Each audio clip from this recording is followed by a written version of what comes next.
Deborah, how are you? Good, thank you. Good to see you. See you too. How was your night Okay. at the City Hotel? Are you ready for the city, ready. for my hometown? Yeah, I'm ready. I'm All looking right. forward to the day. Great. So let's Yeah. go. I'll show you around.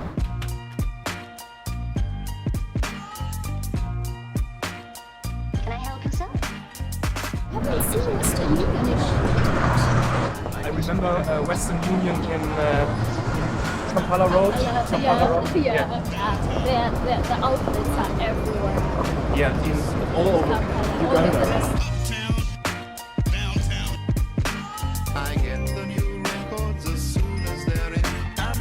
But in Uganda, for someone to say that they're going to be writers or a writer for the rest of their lives, that's not something that most parents are proud of. Yes, records are my weakness. Oh, I like that one. In a way, my mother is kind of proud of what I'm doing and that I'm this creative kind of person. And on the other hand, she's worried. And every year, Yeah. she's asking if I do not want to become a teacher.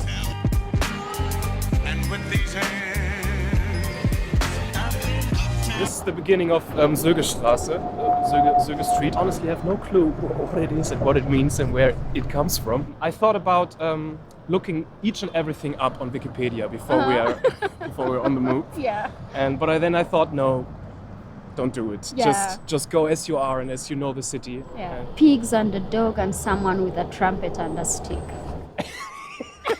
Exactly.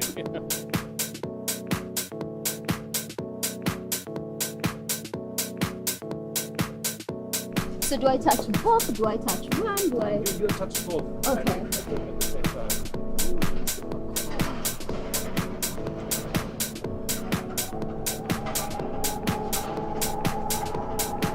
They want to flee or they want to change their lives. They want to go out and shift their place and try to start a new life. The donkey is influencing one animal after animal to why not become a musician? You play the piano, you play the fiddle, you just join us. And the funny thing is that they actually never reach Bremen, but they realize that they don't need Bremen, they just need their friendship and freedom, I guess.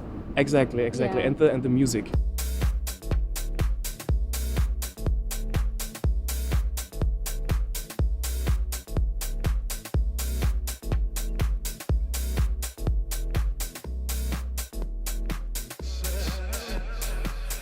I can be writing something and something that I saw many years ago, something that I experienced many years ago, will just out of the blue just pop up in my mind, and it is just perfect for what I'm working on. So sometimes I can never completely dismiss something like this work. I cannot completely dismiss it. I can't say it will feature in what I'm working on, but I don't know what might happen 10 years from now. Afro-Asiatic what? Afro-Asiatica. Oh, yeah. Maybe we should enter this one. Because we have some That is interesting. going on inside. You see that? I sometimes ask myself, are you supposed to take notes all the time? Are you supposed to put down each and every thought on paper? Or is there a certain productivity behind not writing down each and everything, to leave stuff in the backyard, in the compound of your mind? Well, that's Mali, that's Niger, Mopti. Burkina Faso. I think this is interesting actually, that these things are named. I think that's interesting, because other than like just branding Africa. Wow. 500 before Christ. But you see, that's so these things were either stolen or completely destroyed. So like going to Nigeria and trying to find this, I don't think it would be easy. No, it's in the museums of the West now. Yeah. think the brain is so interesting in the way it captures certain details. So when, for me, my brain is able to like resurrect something that may not have even paid attention to. And it was such an interesting detail. I think those are some of my really interesting moments. You know, sometimes I may have written something and maybe there was a detail that I completely forgot. And when I read the note that I wrote, immediately my brain will conjure something that I remember seeing but actually never Wrote down. It looks like a finger.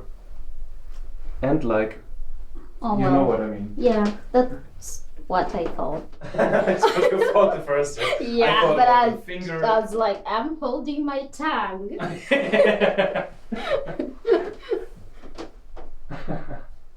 If you would take down a note right now, at this place, what would it be? What would you note? write down right now I here? think the whiteness of these walls whiteness is of the walls. just awesome. Yeah, it is. Yeah. Yeah. I think one of the things that I have been observing, and this might have a lot to do with the weather, but it's the absence of color, like in Stuttgart. And I can imagine that maybe in the spring and in the summer there will be color, but the sameness of the buildings. You know, like you can't say, oh, there's a yellow painted building down there, or there's an orange painted building down there. I think that has been really interesting to me, that I can see brick after brick after brick after brick after brick.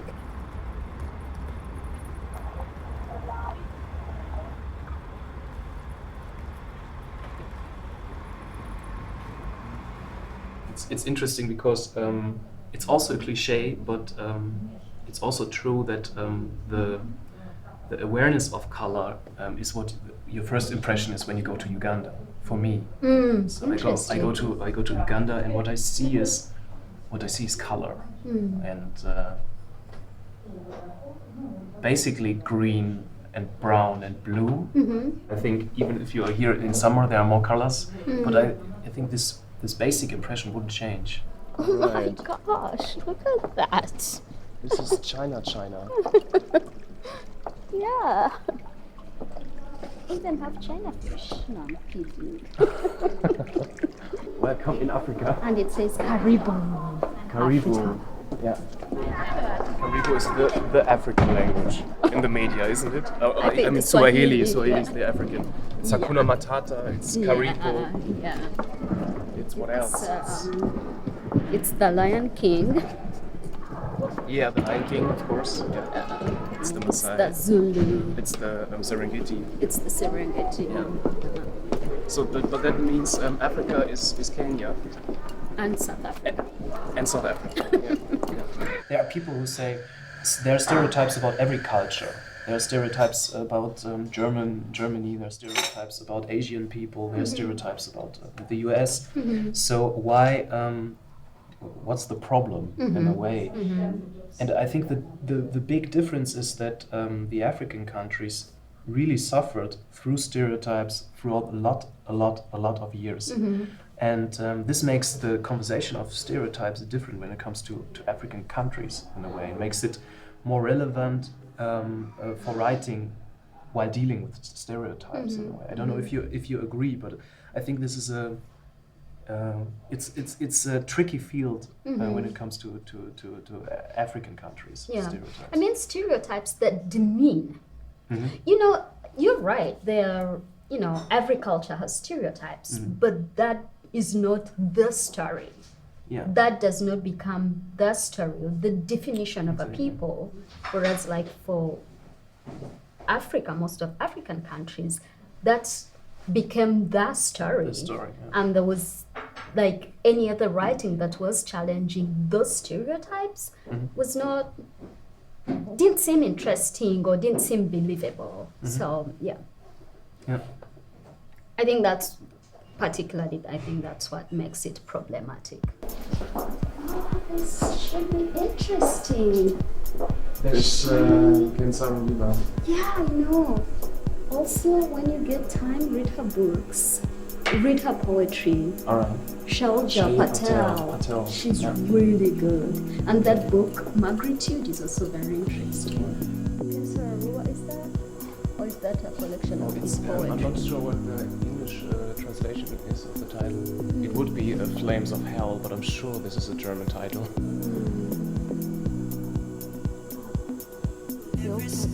Oh gosh.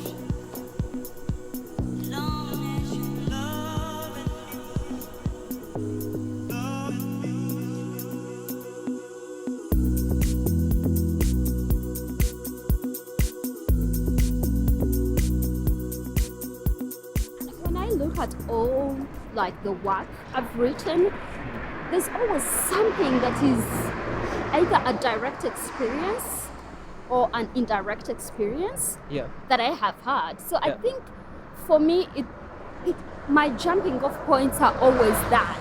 They may eventually make their way into the story or not at all. But I think it's always like, oh, at a certain point in my life, I experienced this. Or at a certain point in my life, a friend of mine told me that they experienced this. Sometimes I think maybe one day I would like to write not about myself, whatever that is, but to maybe start a story. When we talk about starting a story, to start a story is something that has nothing to do with me. That is maybe just an abstract theme I think interesting. Of course, there are certain reasons in my personality to think that this theme is interesting to me. Right. But I would love to do it the other way around, to have a kind of unfamiliar material and to find myself while writing. Look what I'm doing. Don't look, stay calm. Come on, look. You don't exist. He thinks I don't exist. Right, you don't exist. As if I was a fantasy or something. Happens all the time, happens to everyone. Sooner or later, people begin to go mad. Hello? Hear voices, see people, and now it happens to me. You just have to keep cool. Look. I just need to look away, see, and you're gone.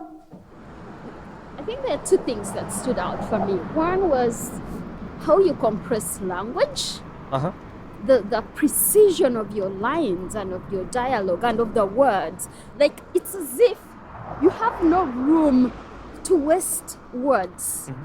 It's as if like you have this idea that words are so precious, they shouldn't just be wasted.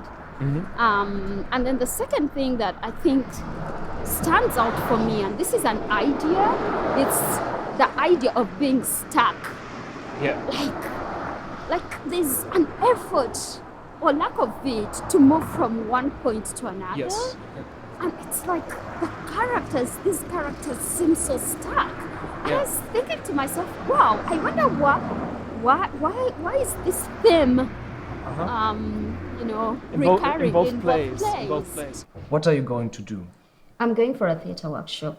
I'm thinking, it is all written there on the form that she has been looking at. Why do they make us repeat things? Why don't you attend theatre workshops here in your country? Must you go to the US? I had not rehearsed that one, but I know exactly why the US. Madame, for exchange of ideas, of our art, of our craft, cultural exchange, that's what they call it. I really loved this play. I really liked that one. Thank you. Because the situation was, I cannot believe how dramatic this situation can be, how much dramatic potential in this applying visa kind of thing is. And because you have such a great structure of power balance. Because on the one hand, it's quite clear that the guys in power, the superior guys, are the gods. The gods are the guys inside of the embassy who decide. Who stamp. So, and the funny thing that in the play these roles sometimes turn. That there are certain parts where the inferior gets ahead You could do that here. Oh, madam, there are no American artists here. I want to share my skill and learn their skill. You don't have strong ties to your country. What? I have a family. Not enough. A mother. Not enough. 2 brothers. Not enough. A sister. Not enough. I love them. Not enough. They love me. Not enough. Those are my strongest ties. That is not enough. I do theater. I Not write. enough. Not enough. I act. Not enough. I direct. Not enough. I have people Not enough. in theater Not enough. who are dear Not to enough. me. Not enough. Those are my stronger ties. That is not enough. The people who have been placed in this position of fear and of doubt, I think they start questioning themselves. Do I actually love my country? Maybe they are right. Maybe they are right because I'm applying for a visa right now. Maybe they are right. Maybe they are right. Why do I want to go? Why do I want to go for this workshop? Why is it so important to me? Yeah, there it gets interesting. Yeah. Really. Yeah. Or it gets complex. Very and complex. contradictionary in a way. And at the same time, like there's this whole, like on the flip side of it is that there's so many people who have applied for visas claiming that they're actually going to return, and they did not. They did not, yeah. So then, in a way, the Americans in the embassy, they have a reason to act like that. Exactly. Yeah. They have every reason to act like that. But this makes the situation so dramatic and Yeah. so perfect for the stage, because there is not a single story, not a single truth, and each one of the characters has its right, and you understand why he's acting the way they are acting. Yeah. And this is really good writing for me, when you can create this kind of situation. Right. So Yeah.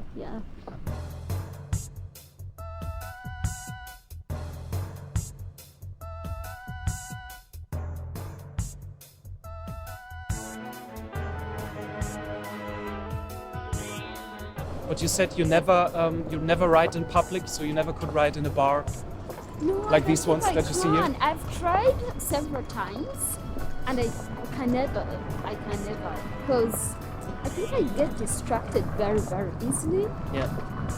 I will be in the middle of a scene, and then someone will walk in, and I'll be like, "Ooh, I like the way that person walks." And you have to write it down. and I have to write it down. Yeah, I so- see.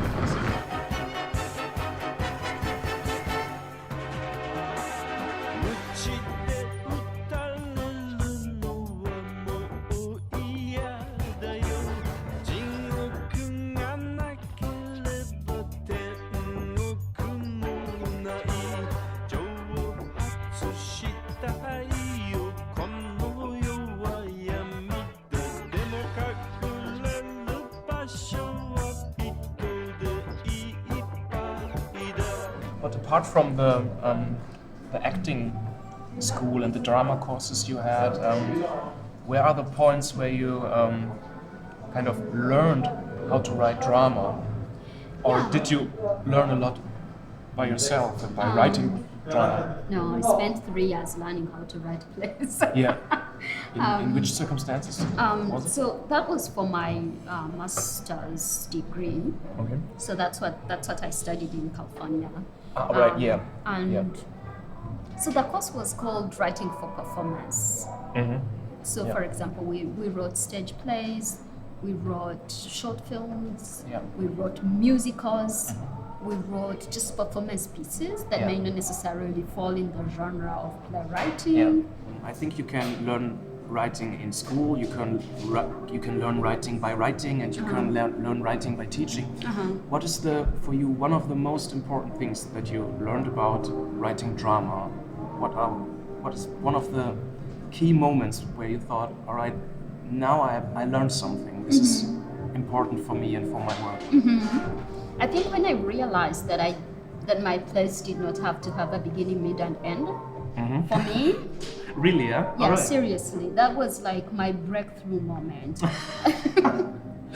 Yeah. I know this sounds so weird, Yeah. but it's the truth. Like I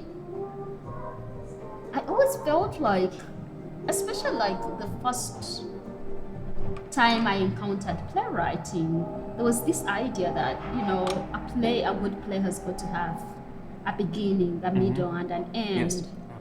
And I was like, but what if it has no end? Yeah. You know, those are some of the questions that would be in my mind. I'll be like, what if the beginning is the end? What if it is just moving? And I think just knowing that I can tell my story in 1,000 ways, and that my 1,000 ways may not necessarily conform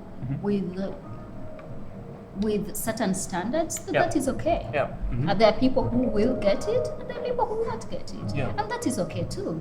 That is okay too. This is something you really have to learn hard.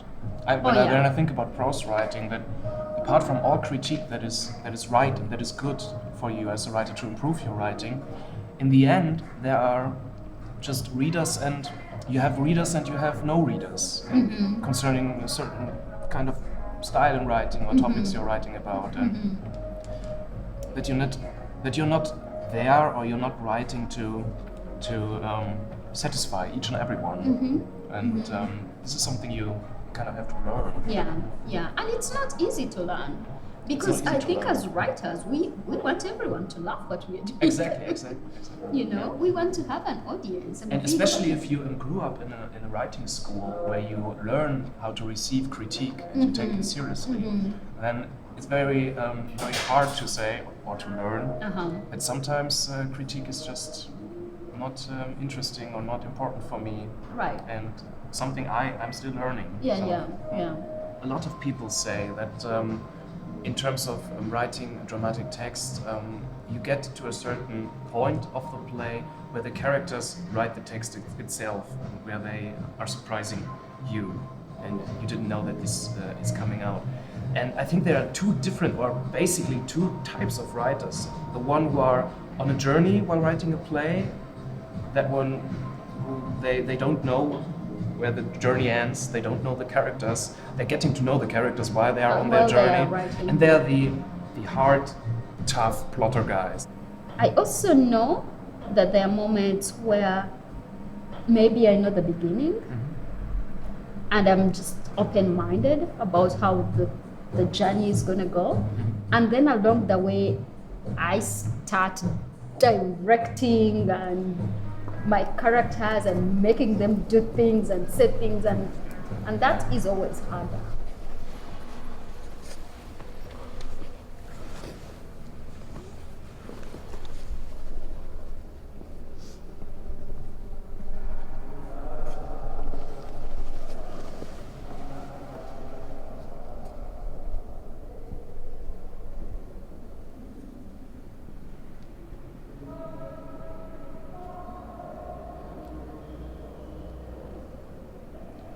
It was kind of important for me when I was very young, and then I started to forget all these things. Was there a point in your life where you felt no more God? Or? I'm not sure. I think when it comes to writing, there is still a certain kind of belief, because I think you cannot write fiction without a certain belief in fiction that actually these stories, they do have power to do something with you in any kind of way. So I think I put it all into fiction. So in believing in stories, believing in characters, and also believing in yourself to do these things, to say. I sometimes have the feeling that you start to be a writer when you start to believe it and to decide that you are, and you are all the time, you're just proving and believing and doubting. And I think this has a lot to do with religion in a way, to keep this faith up strong. Indeed, it's faith. Yeah. Were there things that had changed since 2008 and the time you went back? Yeah, the airport has changed, for example. Yeah. Totally different building. Yeah. And the city itself? Yeah, I think I really could see it not in the city of Kampala, but for example in Nansana, was, for me, it was like a, I don't know, not a village, but a small district that was kind of not very urban or something, but also near Kampala. You could feel Kampala in the air, that it's like 1 hour drive away or 30 minutes, depends on the traffic. Right. But the last time I went there, I had the feeling that Nansana is just a part of Kampala in a way, or just a part of Kampala. The buildings were higher. It felt more crowded. I think because now the city is growing out of the city center and Yes. really going to the suburbs, which used to be residential places. Now Yeah. people are moving away. And do you realize things like increasing rents or stuff like that? Oh yeah. Kampala is very expensive. Yeah. It used not to be like that. And I feel also like the food prices have increased. All right.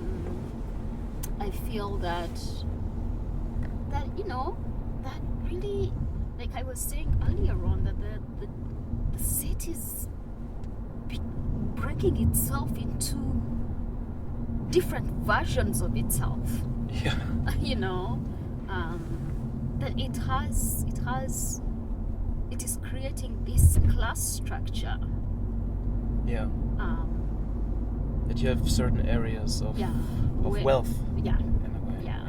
And that the gap between those who are and those who are not is getting wider and wider by the day. Yeah. That those who are poor are really getting poorer, and those who are rich are getting richer.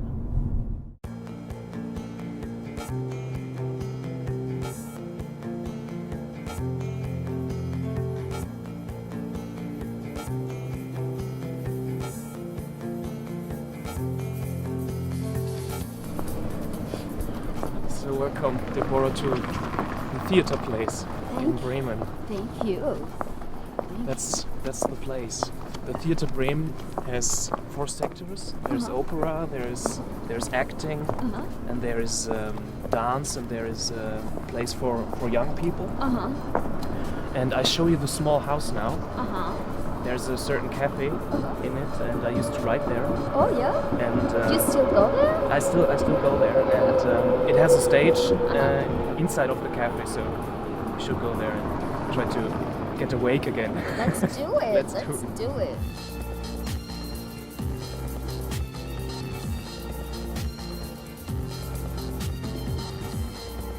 The last station, and we finally got to a theater place, and there's a stage. With a piano. When you are writing a play, do you think about the stage, about the transmission process in any kind of way? Sometimes, but not all the time.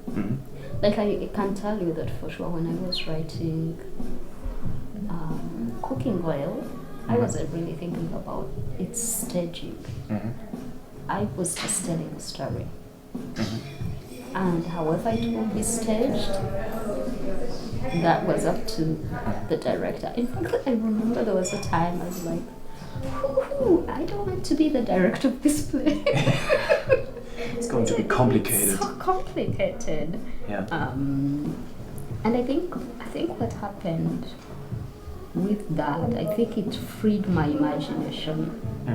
Not to think about the stage. Not to think about the staging of it. That I just stated the story the way I wanted to state it. There are even writers who say that you should make it as challenging as possible for the director. Then it's going to be a good play. I know I did 2 more versions of Cooking Oil after. Oh, really? After it opened. Yeah. In at the National Theatre. Yeah. I saw it and I was like, oh my gosh, that character has to be completely removed. Really? Yeah. Wow. And I cut out one character. But was it a problem of the text or of the director's work? No, it was the problem of the text. Yeah. Yeah. All right. Poor guy who was acting Kafka. He really thought that I cut out the character because he wasn't doing a good job. He was doing a good job. As an actor. This would be interesting. Yeah. Oh, why did you do that? It was so funny. There are certain parts, I don't know if this happens to you, there may be a part in the play that I will never be satisfied with, however much I try to deal with it. Yeah, they're like certain, I don't know, dirty spots in the play or in a prose text. I know what you mean, and I realize it when I read it out loud. And when it comes to prose writing, and I read it out loud, I feel that I'm not feeling comfortable. I'm not looking forward to read this passage. This is always a sign that something is not really working. I take a Fanta. Fanta. Yeah. The Fanta, you need African Fanta or you need Europe Fanta? I take the normal Fanta, that's Normal fine, Fanta. yeah. What is an African Fanta? Hey, what does an African Fanta look like? This one is the African Fanta. Oh, that's the African Fanta? And the German Fanta? Oh gosh, God, I'm being so awful. I'm being so awful right now. Okay. No, that's fine. Alright. Thank you. Okay. Oh, really? So is I that the way think, it is? actually the African Fanta I know looks like that. Really? I've never seen such a No. Fanta. Never. You've seen such a bottle? Yeah. Yeah? I've So always it's true, seen. maybe. So. Oh, no, I just wanted to. Did you open it? Yeah. It's okay. Okay, we take it. Sorry. No, that's fine. Maybe you need it. No, I just wanted to see it. Okay. And I think so later I'll have this. This one. Do you need milk? Yes, please. So you have a maybe Fanta I'll- now. Yeah. Fanta. To the Fanta. To the Fanta. I think it tastes different. Oh. Tastes really different. Do you want to test it? Yeah, you taste mine. This is the Fanta there's that I home. know. This is mine. Oh yeah. Yeah. This is the one I know. This is the one I know. Okay. I also remember that one, Uh-huh. and Do you like it? Do you like that? I like both, but I like this one more. Here, Actually. please. So let's change. I don't recognize that at all. Just screw this intercultural exchange thing. Keep your own stuff. Yeah.